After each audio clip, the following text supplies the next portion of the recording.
A moment of joy turned into a mugshot. Why? On what should have been the happiest day of Isaiah's life, everything changed in seconds. From celebrating a graduation to being pinned down on the street. This powerful true-style story explores the emotional and social weight of mistaken identity, racial profiling, and the resilience of one young man determined not to be defined by a mugshot.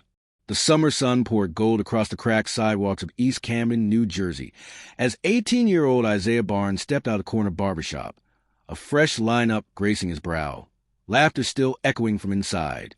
His smile, radiant and unfiltered, was the kind you only wear when life feels wide open, like anything is possible. This day wasn't just special. It was a celebration. Isaiah had made it. High school diploma in one hand, a letter of acceptance to Howard University in the other, first in his family to go to college. His mom, Monique, had cried silently that morning while ironing his only white dress shirt, whispering prayers under her breath. They didn't have much, never had. But today, it felt like they had everything.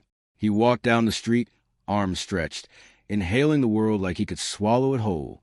Friends greeted him with backslaps and daps. Cars honked in congratulations.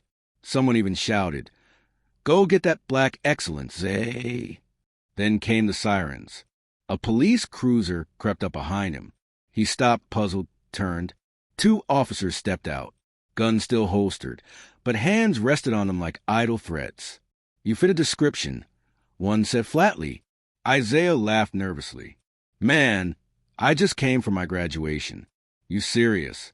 "Backpack, red sneakers, black male, 6 feet tall. That's what we got." Isaiah's heart thudded. That could describe half the neighborhood. He reached into his pocket, slowly, to pull out his student ID. "Hand where I can see them." The ID clattered to the pavement. That's when they rushed him, face down on the hot concrete, knee in his back, cuffs too tight. The smell of sweat, asphalt, and disbelief. Cell phones came out. People shouted. His mother ran barefoot from their house, half a block down, screaming, begging. But they didn't let go. At the station, the real suspect was brought in 2 hours later. A different height, different hairstyle, already had priors. They uncuffed Isaiah, told him it was a misunderstanding, said he was free to go, but he didn't feel free. He stared at the mugshot they took, his face swollen with rage, his eyes glazed with betrayal. That photo would live forever, even though the charges wouldn't. The joy of that day had been stolen, hijacked by a system that saw his skin before his story. A moment of joy turned into a mugshot, not because Isaiah did anything wrong, but because of a system trained to suspect before it understands, to detain before it listens. How many Isaiahs have walked into the future only to be dragged back by the past? This isn't just about a kid in Camden. This is about perception, power, and the price of being black in America. Isaiah's story ends with him still going to college, but also begins a conversation we all need to have.